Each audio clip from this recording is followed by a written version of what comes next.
Death of a poet, Magzhan Zhumabayev. I was exhausted, and my strength was exhausted. The day is chilly and the wind is grey. There is wailing and sobbing. I catch unclear speech. Somewhere far away, someone died and is being buried in the ground. Magzhan Zhumabayev. The men who were supposed to be killed, as a rule, were brought secretly at night, in cars with tags, bread or meat. They entered a hut and waited. The firing squad began to work at dawn. They were taken out in small groups. The list of those who were supposed to be shot was checked and then they were shot. Butovo was an exemplary place for execution. Yezhov supervised the right execution to show others how to do it. Other officers from other prisons came here to learn. That is how most of the repressed in the 1930s died. That's how Magzhan Zhumabayev died, according to the official version. But where does he lie buried? Where did he find his last refuge? And was he really shot? The mystery of the death of the poet. Representatives of 59 nationalities, including Kazakhs, were shot at the Butovo. We still do not know the burial place of Magzhan Zhumabayev. Not far from Almaty, there's a common grave. Chapter 1. The Son of the Sun. The night is dark, the world is exhausted. The night is black, the children suffer. But that ray in the east gets wider and wider. I'm going, I hurry to you, the son of the sun, prophet. Magzhan Zhumabayev. Secrets, omissions and a series of prophetic symbols. Magzhan Zhumabayev was one of the most mysterious poets. He was influenced by Russian poets and European art in general.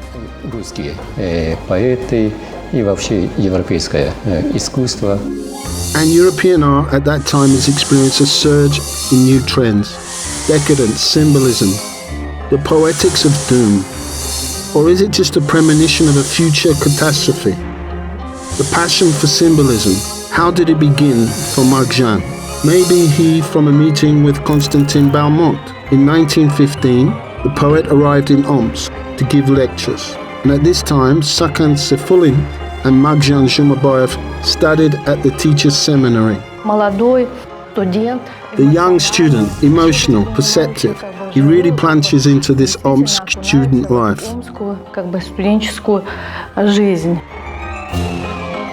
Balmont's lectures titled Poetry as Magic were a great success.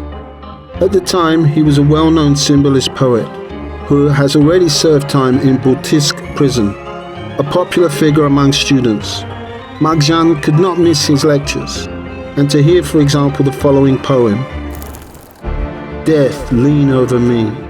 In the sky, the premonition of the day. Dusk pales the night. Death, lull me. Konstantin Balmont. Magzhan also has similar lines, grief for the dead wife and son. But it will be later. For now, his well-paced life has ended. The February Revolution, which like many intellectuals Magzhan received with delight. Then October Revolution. Now he is a member of Alash-Orda. And he's in the midst of his own personal drama. His wife dies, and then his child. And his very fate and his life always took place in very difficult circumstances. 1923, how it happened that the People's Commissar of Education, Lunacharsky, sent an invitation to Zhumabayev. It is still unclear. Alash-Orda member, and suddenly he's invited to give lectures to a starting proletarian writers. But it happened. Magzhan, at the personal invitation of the People's Commissar, traveled to Moscow. Magzhan was invited to the Communist University of Eastern Workers to teach Oriental literature.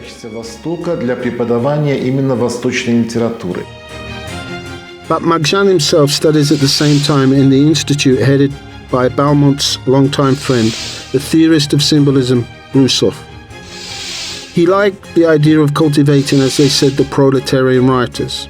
By the way, Zhumabayev is also compared with Brusov. However, he called him the Kazakh Pushkin.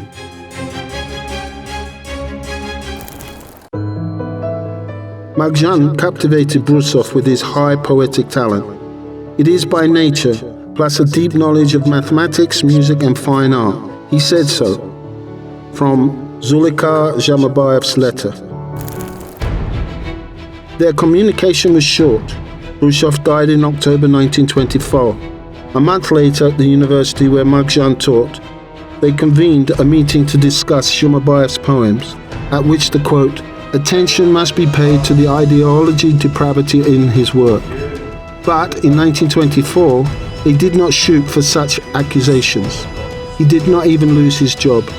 A month later, in Orenburg, he held a literary trial on Zhumabayev, who was called a nationalist and a reactionary.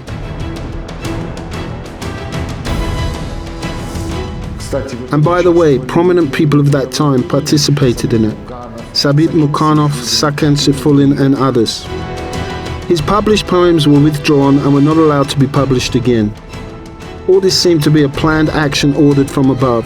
What was the reason for it? Careless words, envious colleagues, or the wrong connections? Chapter 2. Moscow Pages. The era of the revolutionary spirit. The old is destroyed. The new has not yet been created, and there is a great temptation to create a brand new future. And they worked on it, only this did not last long. Magzhan is in Moscow, in the publishing house Vostok, translates different works by Heine, Goethe, Byron, Gorky and Lenin, and communicates a lot. They say that he became especially close with Osip Mandelstam and his fellow classmate Mikhail Svetlov. Osip Emilovich said that this steppe poet always has Pegasus saddled. When Magzhan appeared among Moscow writers, Mandelstam explained, "This is a non-human, but a senator. The argomak of poetry is prancing under it." Mandelstam called him the magician, and I called him Jean, from the memories of Mikhail Svetlov. He had something of Yesenin in him. That's what people said about Zhumabayev. In his appearance and in poetry, the same hurricane of feelings and sensuality. They probably met, probably communicated, but they hardly liked each other. The poet Yesenin was a complex character. The atmosphere that prevailed in the poetic environment of the time, in the creative environment, and in general among the intelligentsia, was very controversial.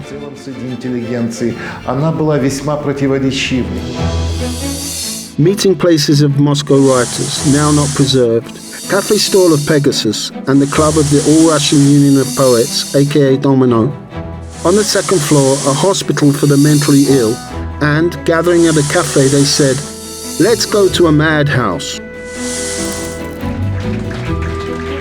They came here to drink a dubious coffee and something stronger. They argued about the fate of literature and the calling of the poet. Cowrie leaf tea, eclairs on saccharin, horse meatballs, an unimaginable delicacy, and all this accompanied by the poems of Brusov, Mayakovsky, Yesenin, Mandelstam. Jean sometimes helped us financially. The Kazakh poet always took over the expenses at the cafe. He had another habit when he saw Osip Emilovich. He always began to read his poems. Mandelstam was happy, like a boy, and shouted, "How magically you read my poems," from the memories of Mikhail Svetlov. Around the same time, Zhumabayev decides to create a literary organization, Alka, a necklace, the prototype of the Union of Writers of Kazakhstan. He developed a charter and sent it to his colleagues. He was not supported. In 1927, Magzhan returned to Kazakhstan, and in 1929 the poet was arrested in Petropavlovsk. The prosecution was largely connected with his Moscow activities. He was accused of creating a counter-revolutionary organization. His term was 10 years, Lubyanka. Butovo, Karelia, Solovki. He was twice repressed. Once Maxim Gorky helped him, because he was the greatest poet. Он был величайшим, конечно, поэтом. He was released ahead of time in 1936. According to his friends, he came back a completely different person. And a year later, he was arrested again. According to the official version, he was shot in Almaty on March the 19th, 1938. But is it true? Chapter 3. In the Arms of Eternity. Blind, do not be sad in the darkness. The time is near. And I go, I go, I go. Do you see me?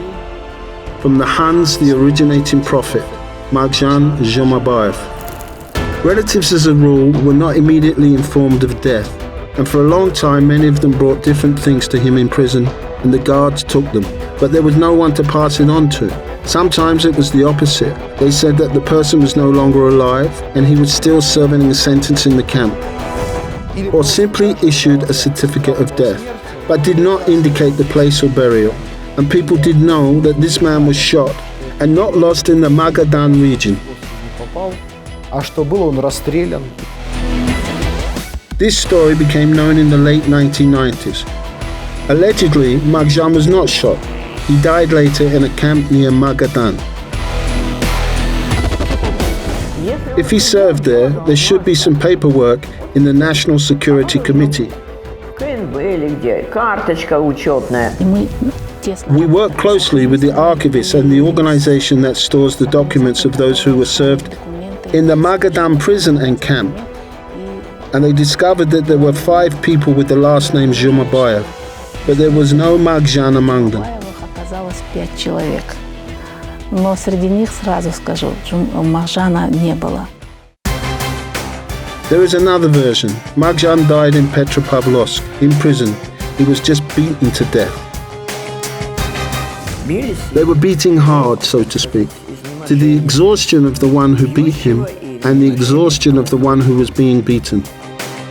The documents on the repressed graves were classified. Some are still classified as secret files, and many are simply missing. After the death of Stalin, Nikita Khrushchev made a political decision not to disclose the truth to relatives about where and how and when their relatives died during the years of mass repression.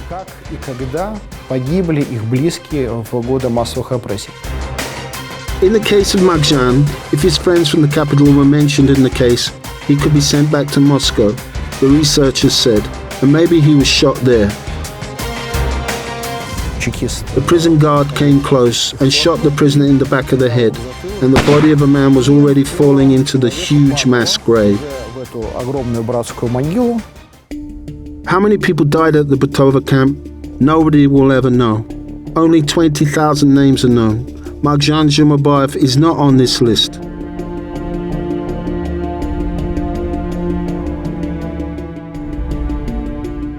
The gloomy prison building of the NKVD Almaty. Perhaps the last days of the poet were spent here. Sometimes they shot people in the basement. Kandlisai, a bloody ravine that is located in Burundi. They say the bodies of the shot were brought here. To this day, it's very difficult to actually find the place of Magzhan's burial. They could have shot him in the village of Zhanalik, which is also near Almaty. Here, in 2013, human remains were found during construction, and this was not the first time. It is possible that there were other burial places. Epilogue. My poems will live without me. He loved life so much, but it was merciless towards him. 45 years old, almost 10 of them he spent in prison and exile. Is the fate of the poet, the fate of the prophet, simple? And is his death a mystery? It's time for me to go with everyone. I drink the sweetest flower of my heart. You come and lull me death to sleep. Magzhan Zhumabayev. My poems will live without me, the lines of a prophet. Of course he can be compared to Yesenin, Khrushchev, Beaumont and Pushkin. But all this will not be true. He was and will be Magzhan Zhumabayev.